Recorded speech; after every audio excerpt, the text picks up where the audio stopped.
오늘 시편 87편 말씀을 통해서 시온을 노래하다, 시온 찬가, 시온을 노래하다 라는 제목으로 하나님의 말씀을 상고하겠습니다. 오늘 시편 87편은 시편 48편과 시편 76편과 더불어 시온 찬가에 속하는 시입니다. 시온, 예루살렘 성, 시온 성과 예루살렘 성을 찬양하는 시가 시온 찬가입니다. 시편 48편에는 시온의 아름다움, 그것이 교회의 아름다움이다, 이렇게 제가 시편을 묵상하면서 다뤘고요. 그 다음에 시편 76편에는 그 시온에 거하시는 우리 주님께서 성도들에게 하신 큰일, 성도들을 죄와 사망에서 구원하시는 큰일에 대한 고백을 시편 76편에 하고 있습니다. 오늘 시편 87편도 이와 같은 시편 찬송에 해당되는데요. 이 배경은 바벨론 70년, 이스라엘 백성들이 하나님의 심판을, 징계를 받아서 바벨론의 포로로 잡혀가게 된 70년 후에 예루살렘으로 지금 이스라엘 백성들이 돌아오고 있습니다. 돌아와서 스룹바벨 성전을 완성합니다. 학개의 스가랴에 보면 스룹바벨 성전을 재건하는 이야기가 나오죠. 그때 그 스룹바벨 성전을 목격하고 이 성전이 세계적인 종교의 중심이 될 것이다, 세계적인 하나님을 섬기는 예배하는 곳이 될 것이다, 이렇게 노래하고 있습니다. 그렇다면 그 스룹바벨 성전이 지금도 남아서 세계 교회의 중심지인가? 그러진 않습니다. 아마 이 성전도 후에 파괴되고요. 제3의 헤롯 성전도 디도 장군이 와서 주 후 70년에 성전을 파괴합니다. 그렇다면 이 시온의 찬가는 단순하게 예루살렘 성, 시온성을 찬양하는 것의 이상의 의미를 그 안에 담고 있습니다. 그 이상의 것은 뭐냐면 결국은 신약의 하나님의 나라, 신약의 교회를 찬송하는 노래를 생각할 수가 있습니다. 이는 이스라엘의 종교가 민족적인 한계, 구약의 하나님의 택한 백성은 이스라엘로 거의 한정이 되죠. 물론 이스라엘 백성만 구약시대에 구원 얻은 것이 아니지만 대부분의 사람들이 다 이스라엘 사람들이었습니다. 그러나 신약의 교회에는 하나님의 나라 교회가 땅끝까지 이르게 될 놀라운 예언적인 성격을 이 안에 담고 있음을 볼 수가 있습니다. 내용을 보면 1절부터 3절에는 이 특별한 시온에 대한 찬양, 그렇죠? 사랑스럽다, 영광스럽다, 이러한 찬양을 담고 있고요.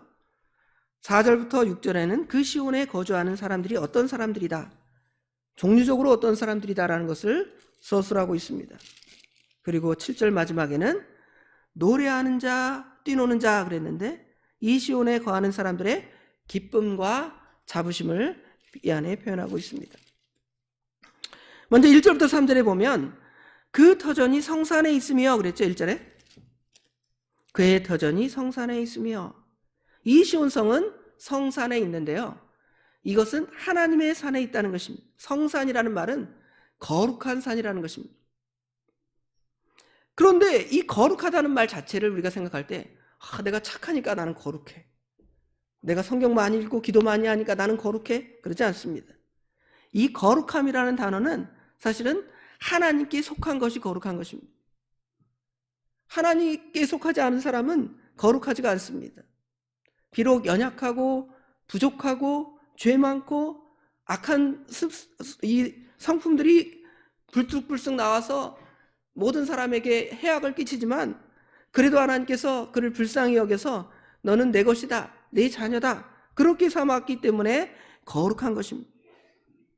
여기 지금 성산이라 그랬는데 우리가 성산, 우리 뭐라 그래요, 민족의 성산 그러면서 무슨 지리산이나 무슨 한라산, 백두산을 그렇게 얘기합니다. 그래서 거룩합니까? 하나님하고 전혀 상관없습니다. 그냥 사람들이 스스로 신령하다고 하는 것이죠. 사실은 예루살렘 성은 그렇게 큰 이스라엘에 있는 대단한 산이 아닙니다.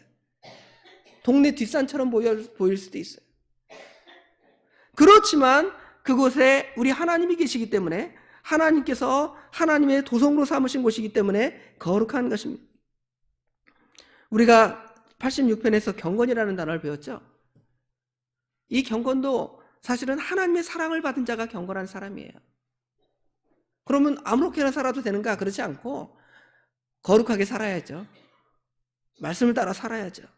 그러나 우리가 그렇게 살았다고 해서 하나님이 너는 거룩하다, 너는 내 백성이다 하지 아니하시고 하나님께서 일방적으로 너는 내 백성이다 그렇게 삼으신 거예요.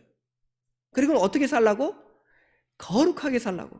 하나님의 백성으로 말씀을 따라 성경을 보고 기도하고 찬송하고 살라고 하나님께서 하나님의 백성으로 삼으신 것입니다. 그러므로 우리가 하나님의 사랑을 받은 사람은 그 하나님의 사랑에서 이 벗어나거나 탈락되는 게 아니에요. 하나님의 은혜 가운데 들려가는 것입니다.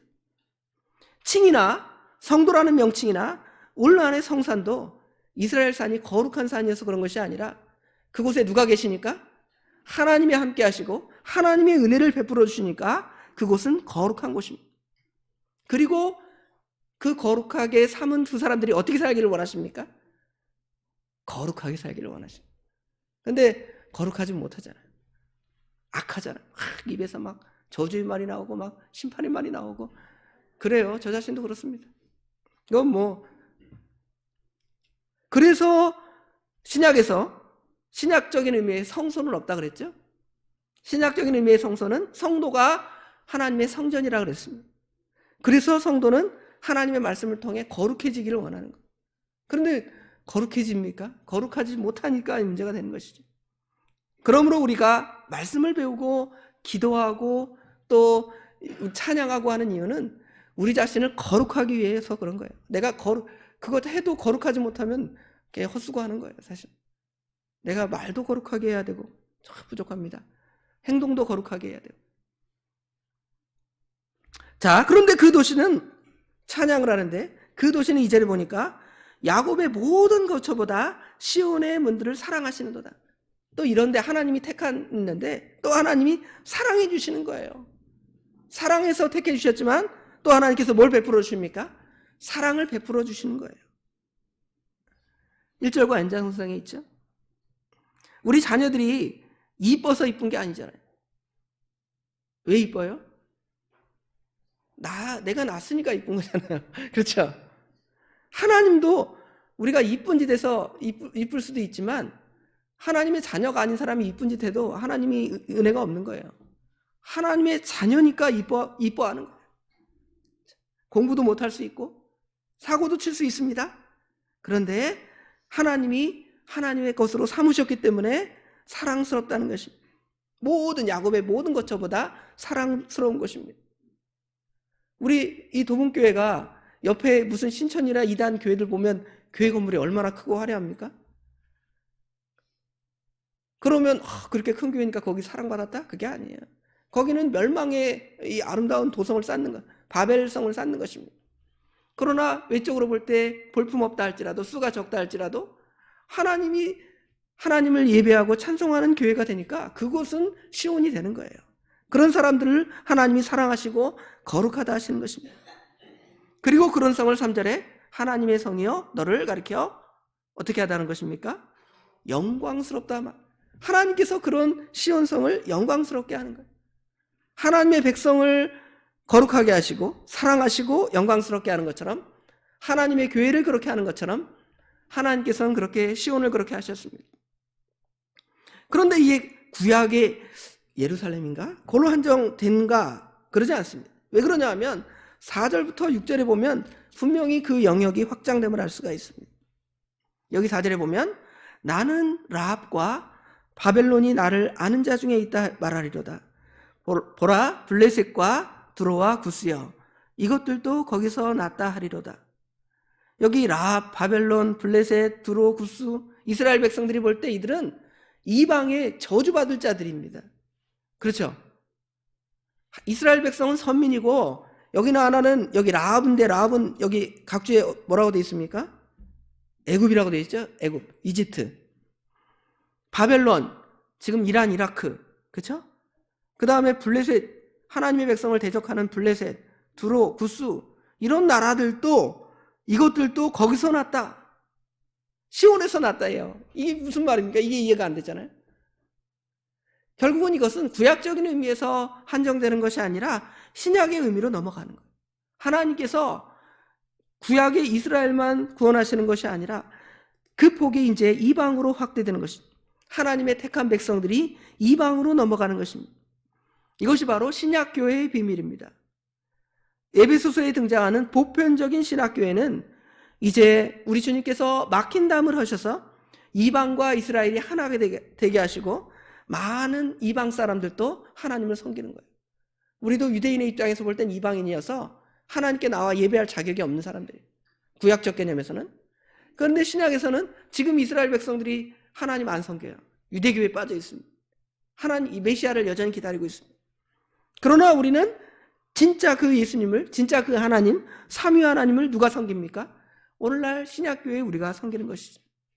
그래서 바벨론, 블레셋, 두로, 구스가 다 거기서 났다는 거예요. 5절에 시온에 대하여 말하기를 이 사람 저 사람이 거기서 났다 말하리니 지존자가 친히 시온을 세우리로다. 하나님께서 신약교회도 우리 예수님이 세우신 거예요. 예수님께서 베드로의 그 신앙 고백 위에 내가 열쇠를 주고 너희 위에 반석 교회를 세운다 그랬잖아요. 하나님의 교회도 거기에 그렇게 세워지는 것입니다. 그리고 6절에는 여호와께서 민족들을 등록하실 때에 그 수를 세시며 이 사람이 거기서 났다 하리로다. 하나님께서 이스라엘 민족만 등록시키는 것이 아니라 이제는 대한민국, 일본, 중국, 미국 다 하나님의 민족으로 등록을 시켜요. 근데 이 구약의 민족은 큰 민족이지만 신약에는 하나님의 백성 하나하나가 다 민족들이라고 할 수 있죠. 그리고 그 수를 세십니다. 카운트 하시는 거죠. 14만 4천. 14만 4천 수를 세십니다. 근데 그 14만 4천이 어떤 수예요? 상징수. 하나님께서 하나님의 택한 백성 수많은 사람들을 택해서 그 만수를 채우기까지 하나님께서 구속사역을 계속해 나가시는 것입니다. 물론 그리스도께서 십자가의 대속으로 그 구속사역을 완성하셨지만 이제 하나님의 백성 하나하나를 돌아오게 하는 것은 우리 주님께서 친히 행하시는 일입니다. 그리고 그것이 바로 거기서 났다, 시온에서 났다, 시온에 속해 있다, 하나님의 백성이다 이렇게 말하는 것입니다. 그러므로 하나님께 속한 백성들은 여기 7절에 보면 노래하는 자와 뛰어노는 자가 말하기를 나의 모든 근원이 내게 있다. 여기 내게 있다는 말은 시온에 있다는 거죠. 나의 모든 근원이 시온에 있다. 우리 신약의 백성들은 노래합니다. 구속의 찬양을 하죠. 또 기뻐 뛰며 주를 보겠네. 하늘에 계신 주 예수를 영원히 섬기리 찬양하잖아요. 하나님을 노래하고 하나님 앞에서 뛰어노는 사람들이 말하기를 나의 근원이, 나는 사실은 나의 근원은 우리 하나님께 있습니다. 하나님이 나를 하나님의 백성으로 삼아주셨습니다 하고 그렇게 찬양한다는 거예요. 여러분 누구에게 속해 있습니까? 우리 하나님께, 삼위 하나님께 속해 있습니다. 예수님께 속해 있고 성령님께 속해 있습니다. 그러므로 시온을 찬송하는 그것은 결국은 우리 예수님을 찬송하시고 삼위 하나님을 찬송하는 것도 되지만 삼위 하나님을 찬송하는 것은 하나님께 속한 모든 사람이 그 찬양 안에 다 들어가 있는. 그리고 하나님이 그 사람들을 어떻게 하십니까? 영광스럽게 하시고 영화롭게 하신다는 거예요. 얼마나 감사합니다. 여러분 영광을 받을 자격이 있습니다. 외적으로 얼굴이 잘생기기를 했습니까? 키가 크기를 합니까? 똑똑하기를 합니까? 아무것도 없잖아요. 그럼에도 하나님의 백성 삼아서 그렇게 영광스럽게 해주시니 우리가 하나님을 감사하고 찬송하는 삶이 우리가 끊어지지 않을 수가 없습니다. 계속 그렇게 하는 것이죠. 오늘 하루도 우리 주님께서 시온에서 주신 은혜가 또 우리가 그 은혜 가운데 있는 줄을 깊이 깨닫고 우리 주님의 은혜에 감사하면서 우리의 삶이 또 거룩함으로 나아가야지.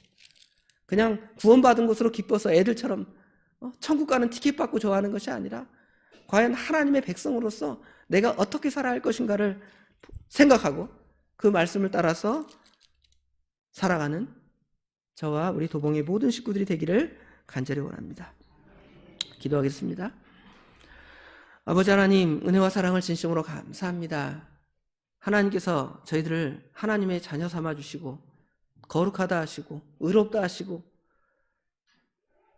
내 것이다 하고 네게 속해 있다 이렇게 말하지만 저희들의 삶을 돌아볼 때 너무도 부족하고 연약합니다. 악한 것들이 늘 이 마음속에서 나와서 다른 사람을 괴롭히고 해롭게 하는 것이 우리 인생들입니다. 아버지 하나님 불쌍히 여겨주시옵소서. 이런 해악스러운 것들을 날마다 찾아 회개하고 다시는 그런 잘못을 하지 아니하도록 우리 하나님 도와주시옵소서. 하나님께서 이스라엘 백성만 그렇게 선택해서 하나님의 자녀 삼으신 것이 아니라 신약의 모든 이제 나라 백성들도 하나님의 수에 참여하게 하셔서 그 구원의 은혜의 반열에 들어가게 하신 것을 벌써 이 시편의 말씀을 통해 구약의 말씀을 통해 예언하시니 또한 감사합니다. 이 예언의 말씀대로 우리 주님께서 친히 십자가의 대속으로 막힌 담을 하셔서 이제 우리도 예수를 구주로 믿고 하나님의 은혜 가운데 들어가게 하신 거 감사합니다. 그러므로 우리의 삶이 하나님으로 기뻐하고 하나님을 찬양하고 말씀 가운데 서며 우리 자신의 더러운 것들을 날마다 우리 주님 앞에 토로하고 내어놓고 또 말씀을 따라 우리 자신을 거룩하게 만들어가는 삶이 우리 가운데 넉넉하게 있을 수 있도록 우리 하나님 도와주시옵소서. 저희들이 할 수 없습니다. 그래서 날마다 죄를 짓습니다. 그러나 성령 하나님께서 하실 수 있습니다. 성령 하나님 역사하시고 도와주시옵소서. 날씨가 점점 쌀쌀해져 갑니다. 우리 하나님 도와주시고 건강시켜 주셔서 주님 섬기는 일이나 우리의 일상의 삶을 담당할 때에 부족함이 없도록 친히 함께하여 주시옵소서. 또 우리 여성교회 주관으로 또 한 달 동안 더 전도를 한다고 합니다. 우리 여성교회 회원들의 마음을 선하게 인도하여 주셔서 나아서 복음을 전할 때 예수 그리스도의 향기를 나타내고 보여주고 많은 사람들을 그리스도에게로 인도하는 그 사역을 잘 감당할 수 있도록 주여 도와주시옵소서. 오늘 하루 주님께 온전히 맡깁니다. 우리 주님께서 함께 하실 줄 믿사옵고 예수님의 이름으로 간절히 기도드리옵나이다. 아멘.